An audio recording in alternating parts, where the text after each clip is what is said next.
പിതാവിൻ്റെയും പുത്രൻ്റെയും പരിശുദ്ധാത്മാവിൻ്റെയും നാമത്തിൽ ആമേൻ. എൻ്റെ പ്രിയപ്പെട്ടവരെ, ഇന്ന് ജൂൺ 10 ചൊവ്വാഴ്ചയാണ്.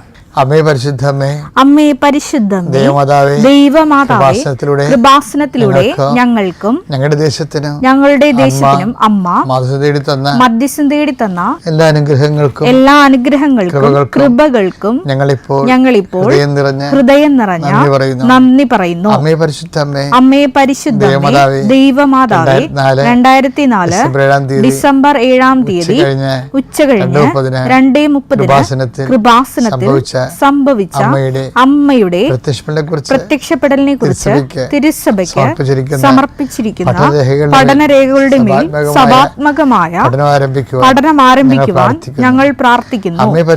അമ്മേ പരിശുദ്ധമേ, ഭൂസ്വർലോകങ്ങളുടെ രാജ്ഞിയായ അങ്ങേയ്ക്ക് ഭൗമ സംരക്ഷണത്തിനായി പ്രപഞ്ചപ്രകൃതിയെ തന്നെ തിരുസഭ പ്രതിഷ്ഠിക്കുവാൻ ഈ പ്രത്യക്ഷീകരണ വഴി ഇടയാക്കണമേ.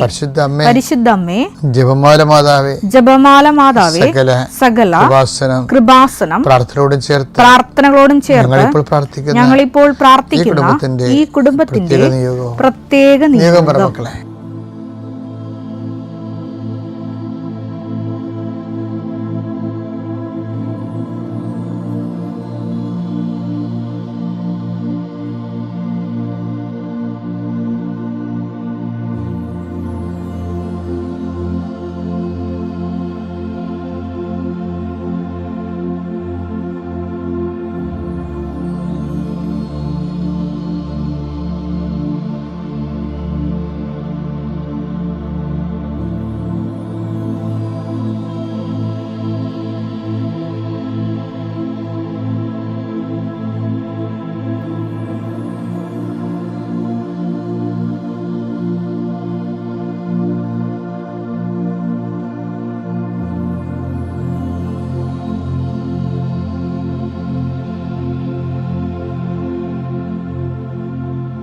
അമ്മയുടെ പ്രത്യക്ഷീകരണത്തിന്റെ ഈ അനുഗ്രഹവേളയിൽ ഞങ്ങൾക്ക് സാധിച്ചു തരുവാൻ കനിയണമേ.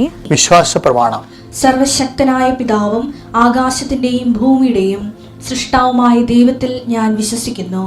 അവിടുത്തെ ഏകപുത്രനും ഞങ്ങളുടെ കർത്താവുമായ ഈശോമിശിഹായിലും ഞാൻ വിശ്വസിക്കുന്നു.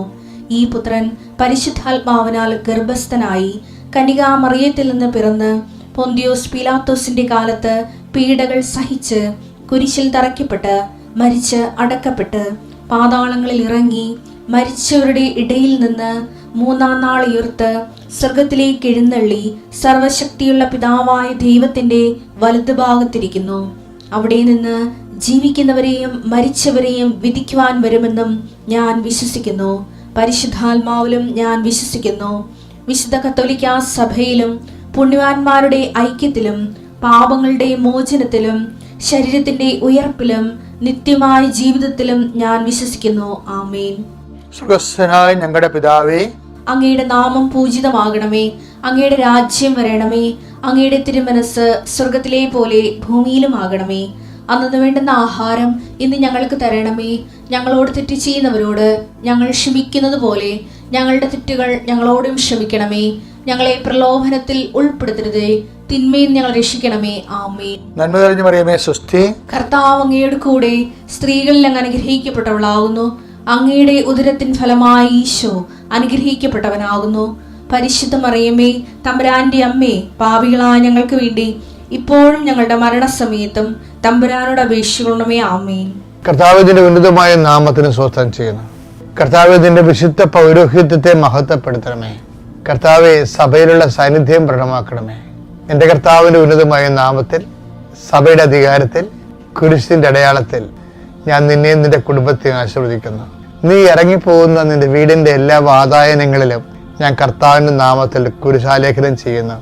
നീ അനുഗ്രഹിക്കപ്പെട്ടവനാകട്ടെ. നിന്റെ കുടുംബവും കുഞ്ഞുങ്ങളും അനുഗ്രഹിക്കപ്പെടട്ടെ. നീ ഏത് ഭവനത്തിൽ പ്രവേശിച്ചാലും ആ ഭവനത്തിൽ സമാധാനം ആശംസിക്കാൻ പറഞ്ഞ കർത്താവിൻ്റെ നാമത്തിലെ ഞാൻ ഈ സമയത്ത്, ഈ പ്രഭാതത്തിലെ നിന്റെ കുടുംബത്തിൽ സമാധാനം ആശംസിക്കുന്നു. കർത്താവെ, സമാധാനം ആ മക്കൾ അനുഭവിക്കുവാനും അതിൽ കുടികൊള്ളുവാനും ഇടയാക്കണം പ്രാർത്ഥിക്കുന്നു. എവിടെ പോകുമ്പോഴും കർത്താവ് നിന്റെ വചനത്തിനനുസരിച്ച് ജീവിക്കുവാനും വചനത്തിൽ തെറ്റിപ്പിരിഞ്ഞ് പടല പിരിഞ്ഞു പോകാതിരിക്കാനും കർത്താവെ, അങ്ങ് കെറൂബുകളുടെ സംരക്ഷണം അങ്ങയുടെ മക്കൾക്ക് നൽകാൻ പ്രാർത്ഥിക്കുന്നു. ഈശോയെ, ഇന്ന് കണ്ടുമുട്ടുന്ന വ്യക്തികൾ നീ ആശീർവദിക്കണമേ. കർത്താവെ, ഞങ്ങൾ നിൻ്റെ പീഡാനുഭവത്തിൻ്റെ ശക്തിയാൽ, കുരിശുമരണത്തിൻ്റെ ശക്തിയാൽ, അതിനേക്കാൾ വരുന്ന ഉയർത്തെഴുന്നേൽപ്പിൻ്റെ ശക്തിയാൽ അങ്ങയുടെ മക്കളുടെ പ്രാർത്ഥനകൾ ചെവിക്കൊള്ളുകയും മാതാവിൻ്റെ മധ്യസ്ഥത അവ സ്വീകരിക്കപ്പെടുകയും ദൈവത്തിൻ്റെ കണ്ണീരുടെ അവർ വിതക്കാനുള്ള വിത്തുമായി പോകുന്നു.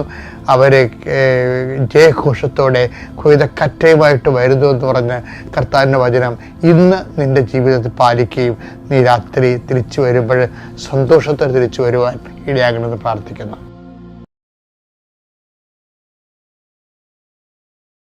എനിക്ക് ചില സമയത്തെ മോശയേക്കാൾ ഇത്തിലൂടെ ഒരു പടി ചില കാര്യങ്ങൾക്ക് ജോഷുവയാണോ കുറച്ചുകൂടി ചില സാഹചര്യത്തിൽ മെച്ചമെന്ന് എനിക്ക് എപ്പോഴും ഇവർ തമ്മിൽ ഞാൻ തൂക്കി നോക്കിയിട്ടുണ്ട്. നിങ്ങളോർക്കും അച്ഛൻ ഈ ജോഷുവിനെയും മോസസിനെയൊക്കെ പറഞ്ഞു നടക്കുന്നത് എന്തിനാണ്? ജീവിതമായിട്ട് അല്ലേ നമ്മൾ എനിക്ക് ജപ്തി നടപടിയാണ്. എൻ്റെ മകള് ഇന്ന് വഴിതെറ്റിയ ഒരു ജീവിതം വേറെ ആൾക്കാരുടെ പോയി ഞങ്ങളുടെ വീട്ടിൽ മരിച്ച പോലെ ഇരിക്കുകയാണ്. അപ്പോൾ രാവിലെ അച്ഛൻ എന്തിനാണ് ജോഷുവിനെ കുറിച്ച് പറഞ്ഞത്, മോസസിനെ കുറിച്ച് പറഞ്ഞത്? നമ്മൾ എന്ത് കഴിച്ച അനുഭവങ്ങളിലൂടെ കടന്നു പോയാലും ഇതിനെ ഹീല് ചെയ്യിക്കുന്നത് ദൈവം തന്നെയാണ്. ഞാൻ എപ്പോഴും ചെയ്യണമെന്ന് വെച്ച് കഴിഞ്ഞാൽ, ഞാൻ എപ്പോഴും മനുഷ്യരാശിയുടെ പ്രശ്നങ്ങൾക്കെല്ലാം ജീവിതത്തിൽ കൊടിയ പ്രശ്നങ്ങളിലെ ദൈവത്തെ മുൻനിർത്തി ദൈവത്തിൻ്റെ കരം ഗ്രഹിച്ച് ചെയ്ത ആൾക്കാരെ ഞാൻ എപ്പോഴും ശ്രദ്ധിക്കും. അതിലെനിക്ക് ഏറ്റവും ഇഷ്ടം ദാവീദ, അതുപോലെ തന്നെ മോസസ്, പിന്നെ ജോഷുവ, പിന്നെ ഗിദെയോൻ പോലെയുള്ള ന്യായാധിപന്മാർ, പിന്നെ ഏലിയ പോലുള്ള പ്രവാചകന്മാർ, അപ്പോസ്തലന്മാർ. അപ്പോൾ എന്താ അവർ ഈശ്വരൻ നമുക്കങ്ങനെ പെട്ടെന്നങ്ങനെ ഒരു മോഡലാക്കാൻ ഭയങ്കര പാടാണ്. ഭയങ്കര, അതായത് നമ്മൾ ഈ IAS എന്ന് പഠിക്കുന്ന പോലെയൊക്കെ ഉള്ള സംഭവമാണ്. പക്ഷേ നമ്മൾ അതിലേക്ക് പോകുന്നതിന് മുമ്പുള്ള താഴെയുള്ള ക്ലാസ്സുകളാണ് ഞാൻ ഈ പറഞ്ഞതെല്ലാം. എന്താ ഞാൻ ഉദ്ദേശിച്ചത് എനിക്ക് മനസ്സിലായ? ഇപ്പം ഞാൻ ഓർക്കുകയെ, മോസസ് ആണോ നല്ലത്, ജോഷുവയാണോ? മോസസ് ചില സമയത്ത് പറയാം, മോസസ് അത് പറയേണ്ടിയില്ലായിരുന്നു. എന്താണെന്നറിയാമോ? മോസസ് പറയാൻ പാടില്ലാഞ്ഞിരുന്ന സംഭവം ഉണ്ടായിരുന്നു. ജനങ്ങളുടെ പക്ഷം ചേർന്നുകൊണ്ട് ജനങ്ങൾ ദൈവത്തിനെതിരെ മർദ്ദലിച്ചപ്പോഴും ദൈവം ജനങ്ങളെ ഒന്നടങ്കം നശിപ്പിക്കാൻ തീരുമാനിച്ചു. ദൈവത്തിന് ആവശ്യമില്ലാത്ത ജനങ്ങളെ പിന്നെ ഇവിടെ വെച്ചിട്ടൊരു കാര്യമില്ലല്ലേ. അപ്പോൾ അതുകൊണ്ട് അത് കർക്കശമായിട്ട് അവരെ കാര്യം ഫോർമേറ്റ് ചെയ്യുന്ന സമയമാണ്. നമ്മൾ ദൈവവചനങ്ങളെല്ലാം എല്ലാ കാലങ്ങളിലും നോക്കുമ്പോൾ അത് ജനങ്ങളെ ദൈവം എബ്രാഹത്തിനെ വിളിച്ചു, പിന്നെ എബ്രാഹത്തിലൂടെ ഇസഹാക്കിനെ വിളിച്ചു, ഇസ്ഹാക്കിലൂടെ യാക്കോബിനെ വിളിച്ചു, യാക്കോബിലെ 12 ഗോത്രങ്ങൾ, ആ 12 ഗോത്രം ഈജിപ്തിൻ്റെ അടിമത്തത്തിൽ പോയി അവർക്ക് തിരിച്ചു കൊണ്ടുവന്ന് കൽപ്പന കൊടുത്തു, അവരൊരു ജനതയാക്കി വളർത്തി, അവരിലൂടെ രക്ഷകനെ വാഗ്ദാനം ചെയ്ത് കൊണ്ട് ആ പ്രോസസ് ഓഫ് ഫോർമേഷനാണ്. ഈ പ്രോസസ് ഓഫ് ഫോർമേഷൻ ആയതുകൊണ്ടാണ് ദൈവം ചിലപ്പോൾ വടിതടി ആയുധങ്ങളോടെ നിൽക്കുന്നത്. ചിലപ്പോൾ കൊന്നു കളയാൻ പറയും കൂട്ടത്തോടെ. എന്താ കാര്യം? ഇപ്പോൾ ഒരു താറാവിന് പനി വന്നു കഴിഞ്ഞാൽ, കുട്ടനാട്ടിൽ താറാവ് വളർത്തൽ കണ്ടിട്ടില്ലേ? ഒരു താറാവിൻ്റെ പനി വന്നു കഴിഞ്ഞാൽ അപ്പം തന്നെ താറാവുകാരൻ അതിൻ്റെ പെടലും മുറുക്കി കായലിട്ട് എറിഞ്ഞു കളയും. എന്താ കാര്യം? ബാക്കി എല്ലാത്തിനും പനി വരും. അതുപോലെ തന്നെ മോസസിൻ്റെ കാലത്താണ് ഇത്രയും കഷ്ടപ്പെട്ട് ഇവിടെ സീനായി കൊണ്ടുവന്നു കഴിഞ്ഞപ്പോഴാണ് ഇവർ ഈജിപ്തിൽ നിന്ന് കൊണ്ടുവന്നത് ദൈവമല്ല, അത് അവിടുത്തെ ദേവന്മാരാണെന്ന് പറഞ്ഞുകൊണ്ട് വിഗ്രഹം ഉണ്ടാക്കിയത്. അപ്പോൾ അതിനെല്ലാം നശിപ്പിക്കാൻ വേണ്ടി ദൈവം തീരുമാനിക്കുമ്പോൾ മോശം ഇടയ്ക്ക് വീഴും. എന്താ പറയണമെന്ന് നോക്കിയേ, 32 എടുത്തേ പുറപ്പാട്. അവിടുന്ന് കനിഞ്ഞ് അവരുടെ പാപം ക്ഷമിക്കണം, അല്ലെങ്കിൽ അവിടുന്ന് എഴുതിയിട്ടുള്ള പുസ്തകത്തിൽ നിന്ന് എന്റെ പേര് മായ്ച്ചു കളഞ്ഞാലും നമുക്കറിയാമല്ലോ, ഈ ആധ്യാത്മിക ജീവിതത്തിന്റെ ദൈവത്തിൽ എത്തിച്ചേരുന്നതിന്റെ മനുഷ്യന്റെ അൾട്ടിമേറ്റ് എയിം എന്താണ്? വചനം അവസാനിക്കുമ്പോൾ എന്താ പറയണത്? വെളിപാട് 20 എടുത്തേ. ജീവന്റെ ഗ്രന്ഥത്തിൽ പേരെഴുതപ്പെടാത്തവരെല്ലാം അഗ്നി തടാകത്തിലേക്ക് എറിയപ്പെട്ടു. അപ്പൊ നമ്മുടെ ഉദ്ദേശം എന്താ? ജീവിക്കാൻ കർത്താവിന്റെ പുസ്തകത്തിലെ ജീവന്റെ പുസ്തകത്തിൽ നമ്മുടെ പേര് വേണമെന്നാണ്. ഇപ്പൊ മോസസ് ഇപ്പം ജനങ്ങളെ കണ്ടപ്പോൾ ദൈവത്തിനെ പോലും വേണ്ടാത്ത കണ്ടീഷനായി. ജനങ്ങളുടെ കാര്യം വന്നപ്പോൾ ജനങ്ങളുടെ പാപം പൊറുക്കാൻ വേണ്ടി പുറത്തില്ലെങ്കിൽ അങ്ങയുടെ പേര് ജീവൻ്റെ പുസ്തകം എഴുതി കളയാൻ വേണ്ടി ശരിക്കും പറഞ്ഞാൽ ദൈവത്തോടെ അങ്ങേർക്ക് പറയാൻ പറ്റാത്തൊരു കാര്യമായിരുന്നു. അപ്പോൾ ദൈവത്തിന് 2ാം സ്ഥാനം കൊടുത്തു. ഇത്രയും കഷ്ടപ്പെട്ട് ജനങ്ങൾക്കേക്കാൾ പ്രാധാന്യം, ജനങ്ങൾക്ക് അതും പാപം ചെയ്ത് ജനങ്ങൾക്ക് അമിത പ്രാധാന്യം വരണില്ലേ? പക്ഷേ ജോഷുവ ഈ കാര്യത്തിൽ യാതൊരു കോംപ്രമൈസും ഇല്ലാത്ത ആളാണ്. ജോഷുവ വാഗ്ദാനം, അതുകൊണ്ട് ഈ വാഗ്ദാന നാട്ടിലേക്കുള്ള ആ വഴി അവിടെ വെച്ച് അവസാനിക്കുകയാണ്. പിന്നെ ഉടനെ ബാറ്റൺ ജോഷുവനെ ഏൽപ്പിക്കുകയാണ്. ജോഷുവയ്ക്കാണെങ്കിൽ പ്രാർത്ഥനാപരവും കിട്ടി. എന്താ കാര്യം? മോസസ് ഇത് പറഞ്ഞതിന് ശേഷം ഞാൻ ചില സമയത്ത് ഓർക്കുകയും മോസസിൻ്റെ പ്രാർത്ഥനാപരം കുറഞ്ഞ് കാണുക. കാര്യത്തിൽ അടുത്ത അധ്യായത്തിൽ വരുമ്പോൾ ഈ മനുഷ്യൻ ഏതാണ്ട് ഒച്ചു കുത്തിയ പോലെ പ്രാർത്ഥന കൂടാരത്തിന് പോകുന്നുണ്ട്. ഇപ്പൊ 30-11 വരുമ്പോ വായിച്ചു നോക്കിയേ. സ്നേഹിതനോടെന്ന പോലെ കർത്താവ് മോശയോട് മുഖാഭിമുഖം സംസാരിച്ചിരുന്നു. അതെ അതെ, അത് അതിന്റെ ട്രഡീഷണൽ ആയിട്ടുള്ളതാണ്. അതിനുശേഷം മോശ പാളയത്തിലേക്ക് മടങ്ങിപ്പോകും.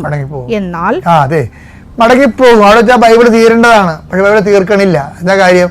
വേറെ ക്യാമറ വേറെ ആളുടെ മുഖത്തേക്ക് മാറ്റുകയാണ്. ഇപ്പം ഇവിടെ വെച്ചാണ് ചേഞ്ചിങ് പറയണത്. എന്താണെന്ന് നോക്കിയാൽ, എന്നാൽ അവന്റെ സേവകനും സേവകൻ കണ്ടില്ലേ, അവന്റെ സേവകനും നൂനിന്റെ പുത്രനുമായ ജോഷുവ, ദേവന് 8ന്റെ പണി എന്താണ്?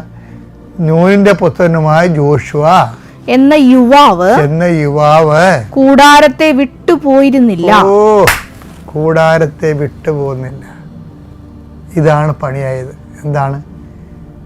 കൂടാരത്തെ വിട്ടുപോയിട്ടും മോസസ് വിട്ടുപോയിട്ടും വിട്ടുപോകാത്ത ഒരുത്തൻ അവിടെ ഇരിപ്പുണ്ട്. അവനായിരിക്കും വാഗ്ദാനം നാട്ടിൽ പോകണമെന്ന് വയ്ക്കും. ദൈവം ബാറ്റൺ അവൻ്റെ കൈ കൊടുക്കും. എന്നിട്ട് ജനങ്ങൾക്കല്ല, അവന് ജനമല്ല പ്രാധാന്യം, അവന് അവൻ്റെ ദൈവമാണ് പ്രാധാന്യം. അവൻ വാഗ്ദാനം നാട്ടിൽ ചന്തലിൻ്റെ മനുഷ്യൻ കാല് കുത്തിയ പോലെ ജോഷുവ വാഗ്ദാനം നാട്ടിൽ കാല് കുത്തിയിട്ട് പറഞ്ഞ വാക്കുണ്ട്. എന്താണെന്നറിയാവോ? കേട്ടോ, ജോഷുവയുടെ പുസ്തകം 24:15. കർത്താവിനെ സേവിക്കുന്നതിന് മനസ്സില്ലെങ്കിൽ നദിക്കക്കരെ നിങ്ങളുടെ പിതാക്കന്മാർ സേവിച്ച ദേവന്മാരെയോ നിങ്ങൾ വസിക്കുന്ന നാട്ടിലെ അമോര്യരുടെ ദേവന്മാരെയോ ആരെങ്കിലും പോയി തൊഴിലാന്ന് പറയണത്. അമോര്യരുടെ ദേവന്മാരെയോ ആരെയാണ് സേവിക്കണമെന്ന് വെച്ചാൽ ഇന്ന് തന്നെ തീരുമാനിക്കും. ഞാനും എന്റെ കുടുംബവും കർത്താവിനെ സേവിക്കും. അപ്പൊ അവിടെ ജനമല്ല പ്രശ്നം, ആരാണ്? കർത്താവാണ് പ്രശ്നം. ജനമല്ല പ്രശ്നം. മോസസിന് ജനം പ്രശ്നമായിരുന്നു. ആ ജനത്തെ രക്ഷിച്ചിട്ടുണ്ടെന്ന കർത്താവിൻ്റെ ഒരു ഓപ്ഷൻ വന്നപ്പോൾ ജീവൻ്റെ പുസ്തകത്തിൽ നിന്ന് വരെ പേര് മാറ്റാൻ പറഞ്ഞു. അപ്പം കർത്താവല്ല പ്രശ്നം, ജനമാണ് പ്രശ്നം. ഇവിടെ എന്താ പറയണം? ഇവിടെ ജനമല്ല പ്രശ്നം, കർത്താവാണ് പ്രശ്നം. ഞാനും എൻ്റെ കുടുംബവും ഞങ്ങൾ സേവിക്കുന്ന കർത്താവിൻ്റെ കൂടെ നിൽക്കുക. അതായത് എപ്പോഴും ബൈബിളിൻ്റെ ഫോളോ ചെയ്യുന്ന ഒരു ഫോളോ ഉണ്ട്. എന്ന് വെച്ച് കഴിഞ്ഞാൽ ഒരു ഓപ്ഷൻ വന്നു കഴിഞ്ഞാൽ പിന്നെ ഭാര്യയാണ്, ഭർത്താവാണ്, മക്കളാണെന്നല്ല, കർത്താവാണ് വിഷയം. അത് എപ്പോഴും നമ്മൾ ചിന്തിക്കണം. അതായത് ഇത് ദൈവ തിരുസന്നിധിയിലേക്ക് വരുമ്പോൾ ഉണ്ടാകുന്ന ഒരു ലാസ്റ്റ് ടെംപ്റ്റേഷനായിട്ട് വരും. ഇത് ശരിക്കും പറഞ്ഞാൽ ഇതാണ് ലാസ്റ്റ് ടെംപ്റ്റേഷൻ, അല്ല കസാക്കിസ് പറഞ്ഞതല്ല. കർത്താവിന് ഓപ്ഷൻ വെക്കുന്ന ലാസ്റ്റ് ടെംപ്റ്റേഷനിൽ മോസസ് പരാജയപ്പെട്ട് വിജയിച്ചു.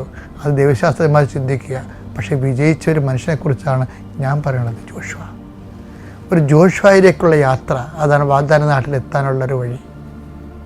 കർത്താവിൻ്റെ എല്ലാ വാഗ്ദാനങ്ങളും പ്രാപിക്കുന്നതിന് ഉടമ്പടി ഇതുപോലെ ലാസ്റ്റ് ടെംപ്റ്റേഷൻ വരുമ്പോൾ ലോകത്തേക്കാളും മനുഷ്യരെക്കാളും കർത്താവിൻ്റെ പക്ഷം ചേരാൻ കർത്താവ് നിനക്ക് ശക്തി തരട്ടെ. അത്യപൂർവ ദൈവാനുഭവങ്ങൾ ഇനി നിങ്ങൾക്കും സ്വന്തം.